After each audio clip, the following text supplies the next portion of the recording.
Outline, Bruce o Mickey. Hoy presentamos Muy Mickey Mouse. La vida nos lleva por caminos maravillosos del arte, de música, la carpa, el teatro, con un pequeño detalle. Si algo es importante, hay que escucharlo. Por supuesto, Raúl Aldana.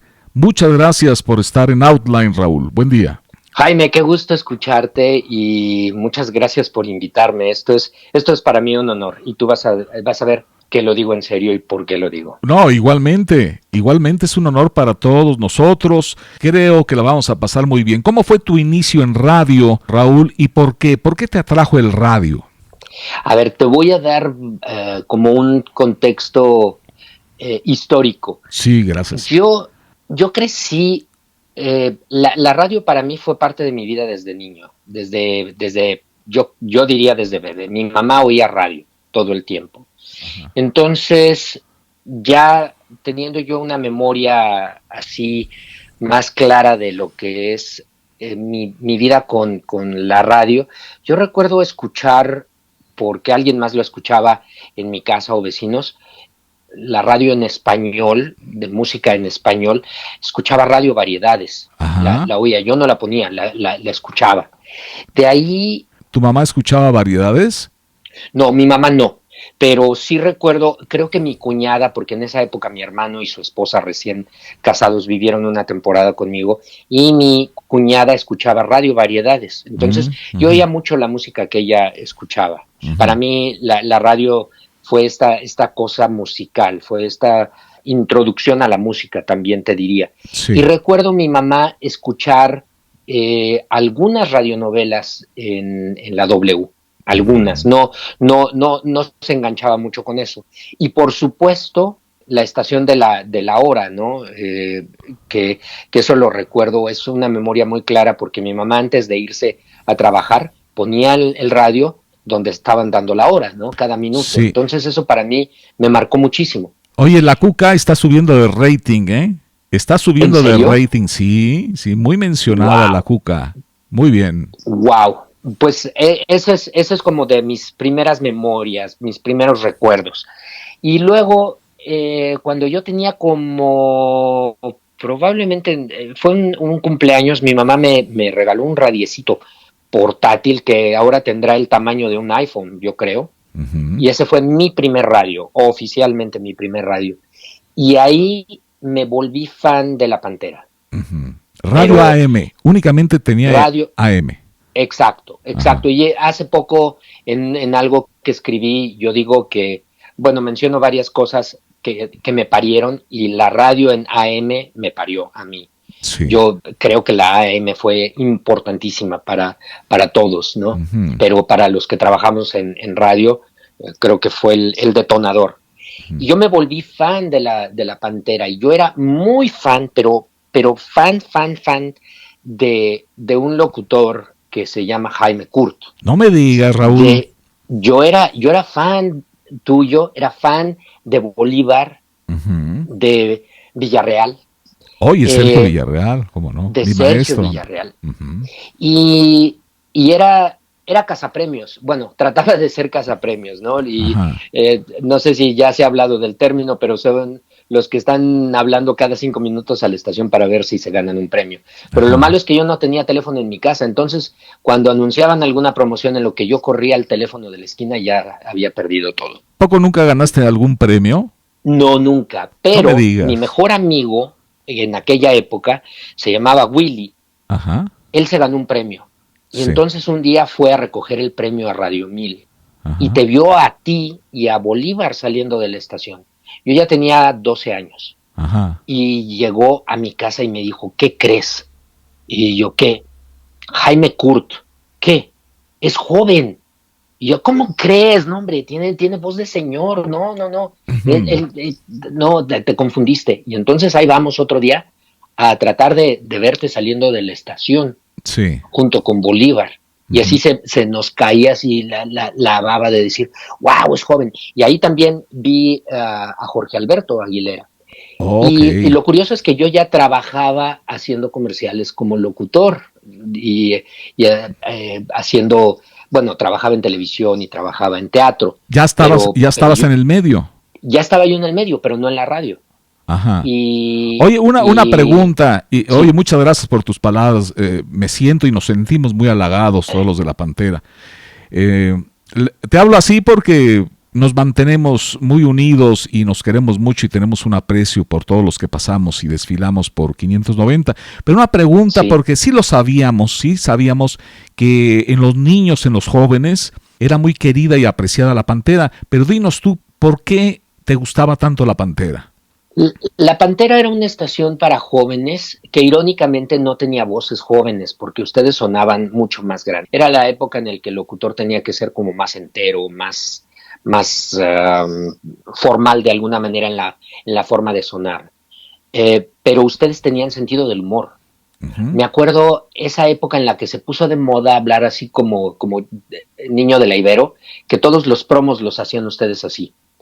¡Ay, qué buen flashback! Fíjate que lo voy a mencionar en un flashback especial, en un destello especial, lo que estás mencionando.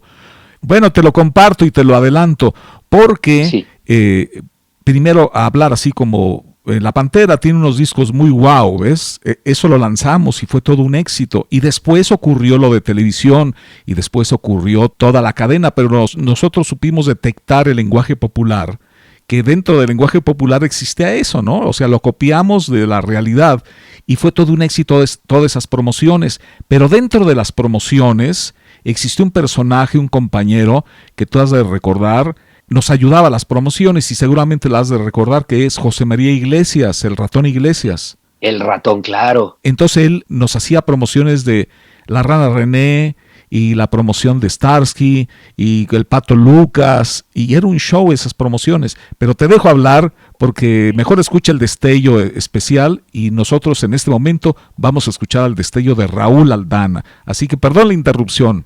No, al contrario, porque son memorias, son recuerdos que me llevan mucho. Es una época crucial en mi vida porque estaba yo terminando la primaria. No me digas. O sea, ¿en qué año fue? 78. Sí, 78. Exactamente. Acaba de entrar Jorge, ¿eh? Jorge acaba de entrar y yo tenía un año y meses, algo así. Oye, y otra pregunta, antes que continúes, ¿y por qué estabas ya en el medio artístico? Sí, yo empecé a actuar a los 6 años. Empecé haciendo una película y después estuve en teatro, en un grupo de teatro infantil por varios años y haciendo televisión también. ¿Y cuál fue la película? Era una película que fue una coproducción con Francia y con Bélgica, creo, uh-huh, que dirigió, el director se llama José Chaurant, que se retiró y se fue a vivir a Bélgica. Ajá. Y él se inspiró en mi perro y en mí para hacer ese guión. Yo tenía un perro salchicha cuando tenía 5 años. Uh-huh. Y entonces habló con mi mamá y le dijo que si me dejaba actuar en la película y le dijo, pues pregúntale a él, y yo sí quise actuar y hice la película y de ahí me seguí, ¿no? De ahí. O sea, así debutaste en cine. Así debuté en cine, sí. O sea, pero esta persona, señor director, tocó las puertas, te conocía y te invitó al cine, al arte. Pero antes era no. Vecino. Ah, era tu vecino. Sí. Entonces, pues él me vio de alguna manera crecer y me vio pegado a mi perro y él escribió este guión. No sé dónde no hay copias, creo, de la película, porque creo que las copias que se quedaron en México se quemaron en la Cineteca en el 81. Uh-huh. Y perdí rastro de él, ¿no? También. Uh-huh. Y entonces, no sé qué queda de esa película, pero así fue como empecé. Después me uní al grupo infantil, el grupo de teatro infantil, que fue como mi familia creo que hasta como los 12 años o algo así, uh-huh, donde cada fin de semana yo tenía funciones sábado y domingo, ¿no? O sea, te invitó al cine, vio en ti algo, o sea, mucho talento como niño, ¿no? O sea, un potencial, pues, ¿vio ese potencial? Yo no creo que haya visto talento en mí, aunque no tengo idea que vio en mí, porque yo creo que los niños son los mejores actores del mundo porque no tienen que actuar. Entonces tal vez por eso él tuvo la confianza. Yo lo que recuerdo, porque me acuerdo muy poco de los días de filmación. Me acuerdo de 2 cosas. Un día que me dijo, tengo que hablar contigo respecto a la filmación. Y yo así, wow, esto es serio. Y me acuerdo que me dijo, cuando la cámara esté cerca de ti, no quiero que veas al lente de la cámara, ¿no? Y yo me acuerdo que le dije, ¿por qué? ¿Me quedo ciego? O sea, para mí era esa mi preocupación, ¿no? Qué buena onda. Sí. Bueno, O sea, una inserción, pero sí. como existe libertad de elección, no todos los niños quieren hacer una película o salir en una obra de teatro o cantar una canción. Les preguntas, ¿tú quieres cantar? No, pues muchas gracias, yo no. ¿O tú quieres actuar? No, yo no le entro a eso. Pero tú sí quisiste. Sí, mi mamá trabajaba para la Secretaría de Hacienda y en esa época ya sabes que el gobierno ponía recursos en todo, en lo que debía y en lo que no debía. Y mi mamá era educadora en las guarderías de la Secretaría de Hacienda. Y como parte del programa para los hijos de empleados de la Secretaría de Hacienda, en las tardes en esas guarderías en una en particular había actividades artísticas. Entonces terminabas tus clases y en la tarde tomabas clase de teatro, de piano, de danza, de artes plásticas. Era muy, muy artístico, le llamaban el Club Cultural Hacienda. Entonces ahí yo quise tomar clases de teatro y el maestro, que fue mi maestro de toda la vida, Antonio Alcalá, me rechazó porque yo tenía 6 años, estaba muy chiquito. Entonces, como que ahí me quedó esa espinita. Y entonces, en el salón de junto empecé a tomar clases de piano. Ahí es cuando mi vecino también me ofrece hacer la película y hago la película. Cuando termino la película, regreso yo con el maestro Alcalá y llegué y le dije, hey, yo ya hice una película, así que yo ya soy actor, me tienes que aceptar. Y me aceptó. Y de ahí ya me seguí haciendo teatro. De ahí también ya entré a la televisión, alguien por ahí me vio y empecé a hacer televisión. Y eso me llevó también al radio a hacer una que otra radionovela. Pero... ¿Y en televisión, en qué programas estuviste? Hice de todo, hice telenovelas, hasta estuve creo en, ¿cómo se llamaba? En Mundo de Juguete y todas esas que tenían niños, ¿no? Producciones o sea, de niños. Te hablaban Canal como niños 13. Tiro por viaje. Sí, Canal 13, hice muchísimos programas, muchísimos de Canal 13. Muchos de televisión educativa también. RTC producía también mucha televisión en esa época, televisión pública. Sí, hice mucho de eso. Ok, entonces regresamos a La Pantera y perdón la interrupción, pero es importante tu biografía paralela al radio. Te encantaba La Pantera, pero la pregunta era, ¿qué le gustaba? ¿Por qué le gustaba tanto a los niños y a los jóvenes? Continúa tu respuesta, por favor. Porque había sentido del humor. Tenían sentido del humor. No eran, se escuchaba que se divertían. Sí. Eso me encantaba. Y cuando yo entré a La Pantera, yo entré bajo esa premisa también. Entrar a divertirme, ¿no? A hacer sentir enfrente del micrófono.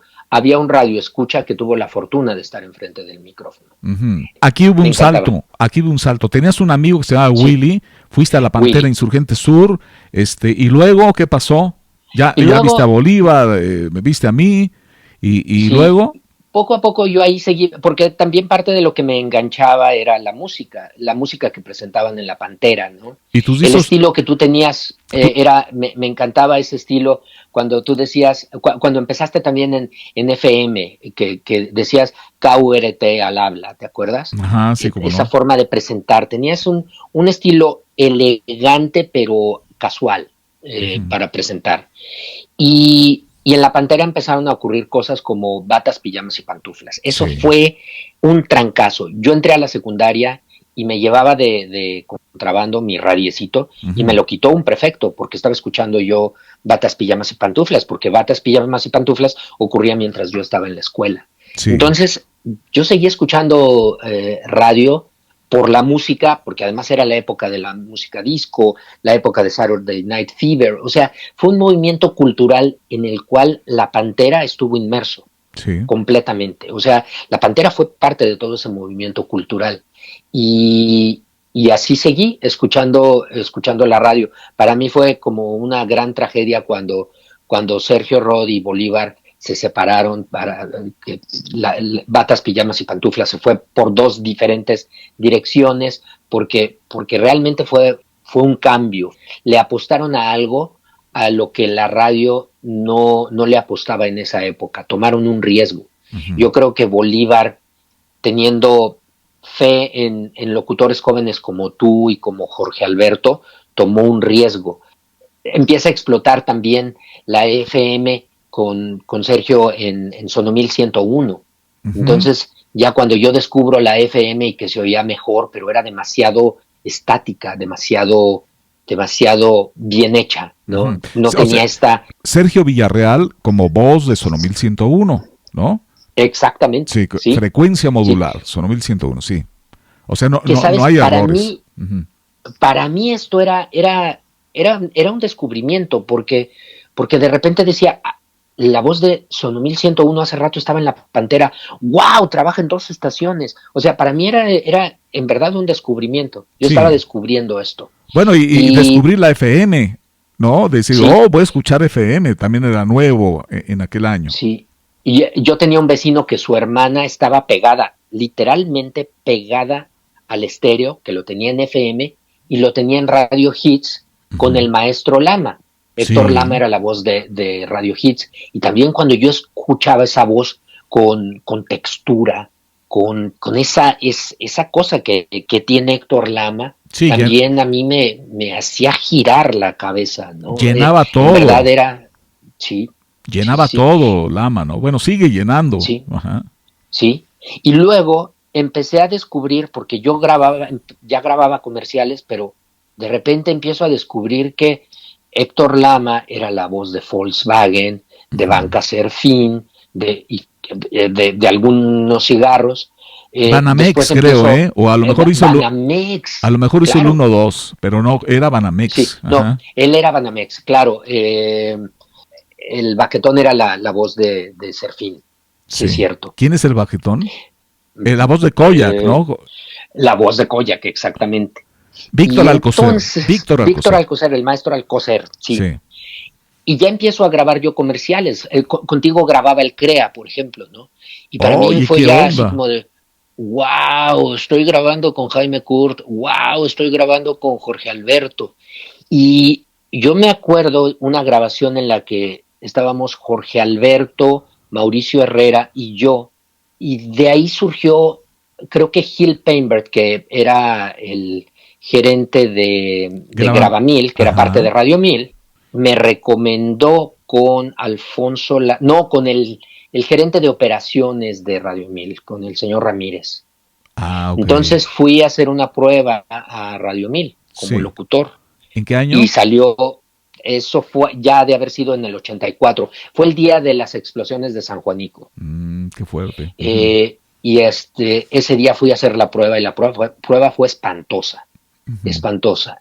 Cuando iba de salida, quien me hizo la prueba, que era quien llevaba cosas de producción, fue y se metió a la oficina de Alfonso Larriba y le dijo, tienes que escuchar estas voces. Yo iba con Yamil, con un amigo mío, actor también. Los dos hicimos la prueba. Dijo, tienes que escuchar estas voces se oyen diferente completamente, porque teníamos voces más jóvenes, menos enteras, ¿no? Y de ahí pasó. Bueno, después, voy a hacer una pausa, no se te olvide dónde te quedas. Voy a hacer una pausa como un marco histórico, porque estamos en el 84, significa que Bolívar Domínguez y Sergio Roth se habían ido a Radio Cañón, a Fórmula. Yo había renunciado en el 81, yo me fui, después en esos años estaba en Variedades. Como Bolívar era el director de programación, se fue a Radio Cañón y en su lugar quedó primero Alfonso Chang, después quedó Alfonso Larriba, y Alfonso Larriba era el director de programación con otros asistentes de producción. Ese es el marco laboral de la Pantera al que estabas arribando, ¿no? Exactamente. Y ya ahí empezaban a ocurrir cosas, porque Fernanda Tapia ya llevaba un año. Oye, Fernanda Tapia. Ajá. Sí. Entonces, yo me voy porque no gusté, y no me digas. grabando. ¿Y a quién no le gustaste? ¿Quién dijo que no? Creo que era el señor Ramírez, y había otro señor que me odiaba, por cierto, el señor Flores. No me era digas. así como... terrible, ¿no? Para ellos. Bueno, que yo tuviera la voz. Ya fuimos dos. Sí, sí. El señor Flores, cuando yo ya estaba al aire, entraba a la cabina a gritarme, a decirme, es que tienes la voz de joven. Y yo, ¿qué quiere que haga? Tengo 18 años, ¿no? No me digas, bueno, ¿eso te ocurrió? Sí, mi voz le insultaba al señor Flores. Y yo lo entiendo, no tengo una voz radiofónica. No, como no, pues escúchate. Oye, haciendo comerciales, por supuesto. Ya llevabas como 10 años haciendo comerciales. Sí. Fíjate, no es el destello para decirlo, pero ocurrió algo similar. Yo no sabía tu historia. Ocurrió algo similar en mis principios, ¿eh? Pero ¿Ah, sí? Sí, y ya después lo comentaré. No es el momento ni el destello porque es tu destello, Raúl. Así que adelante. Bueno, pues entonces, grabando con Jorge Alberto y Mauricio Herrera unos comerciales, Jorge Alberto, después de esa grabación, yo nunca supe de esto, él luego me contó, fue y habló con Alfonso Larriba y le recordó de mí y entonces me habló Alfonso. Sí. Y fui y ya, Alfonso fue siempre, mientras estuve yo en La Pantera, fue mi gran defensor. Yo creo que, aparte de, obviamente, mis amigos, porque eran mis amigos y compañeros locutores, Alfonso fue quien me apoyó siempre en La Pantera y creyó en hacer cosas diferentes, ¿no? Uh-huh. Y yo lo que fui a tratar de hacer en La Pantera fue realmente inspirado en lo que ustedes hicieron antes. Y sí, gracias. yo me acuerdo que entonces, yo era... Pero ya lograste tu planta en La Pantera, llegaste a entrar a La Pantera, ¿no? Llegué a entrar a La Pantera, nunca tuve mi planta, siempre fui suplente. Ah, ok, pero... no, sí es una planta de suplente. Pero, sí. ¿Qué año estamos hablando y quiénes eran tus compañeros? ¿Cuál era el staff de La Pantera? Estaba Fernanda Tapia, estaba Jorge Alberto, estaba Ramiro Gerardo Aguilera, ajá. Sí, Fortino Vargas. Fortino. ¿Cómo se llamaba? Había Rodríguez Baena. Oye, José Luis Rodríguez Baena se había quedado ahí, ¿verdad? Rodríguez Baena estaba ahí y un locutor que no recuerdo, muy serio, muy formal, que creo que era abogado. Ah, Edgardo Hernández. Edgardo Hernández, claro. Todavía estaba el licenciado, sí, es que trabajaba en la Procuraduría y una vez fue delegado sindical, el licenciado Edgardo, un saludo para él si nos está escuchando, muy recordado. ¿Sabe? No sé si tú que escuchaste La Pantera y lo incluí en un destello, tú que escuchabas La Pantera, no sé si te acuerdas que había una canción que se llamaba Tormenta entre dos amantes o Tormenta entre dos amores, la cantaba Mary McGregor. ¿Te acuerdas de ella? Ah, claro, okay. Sí. Ese fue el primer éxito de Ariola en México. Bueno, y a nivel mundial fue todo un éxito. Bueno, Edgardo Hernández se aventaba la puntada de cantarla cada vez que pasaba. O sea, la cantaba. ¿No te acuerdas de eso? No me acuerdo. ¿Saben? Abría el micrófono, le bajaban el volumen de la canción y él cantaba. Y yo decía, ¿cómo es posible? ¿Qué onda? ¿Qué atrevimiento? Y nadie le decía nada. O sea, la gente le hubiera hablado para decir, oye, ya sabes qué, la estoy grabando, una cosa de esas, ¿no? Fíjate que esa puntada es muy original, me tenía impactado a mí. Esa es de Edgardo Hernández, ¿eh? Qué buena onda. Oye, yo me acuerdo de José Luis Rodríguez Baena, que presentaba a las Pointer Sisters, sí. Y decía, las hermanas Pointer Sisters. Ah, se aventaba esa también. Sí. También era genial, Rodríguez Baena. Así que eran tus compañeros. ¿De qué año a qué año estuviste? ¿Sabes quién estaba también? Mario Nader. Los tres más jóvenes de la Pantera éramos Fernanda, Mario Nader y yo. Y luego, bueno, Jorge Alberto es 4 años más grande que yo, que es de tu edad también. Uno menor, creo, o 2. Uh-huh. Uno. Sí. Se la va a dejar en 1. En 1. y y bueno, ahí mismo dentro de Radio 1000 estaba Javier Trejo Garay, Sí. que también era de alguna manera parte de esta nueva generación de locutores un poco más irreverentes, ¿no? Sí, sí. Y eso fue el año del finales del 84 hasta el 86, donde La Pantera se convirtió en Espacio 59. Yo poquito antes de eso ya me había ido. Qué Eh, tristeza. Medio hice yo el intento de entrar a Radio Centro. Me buscó Gabriel Hernández cuando él regresó a México porque había estado en Estados Unidos, y Sí. cuando él empezó a querer cambiar lo que en aquella época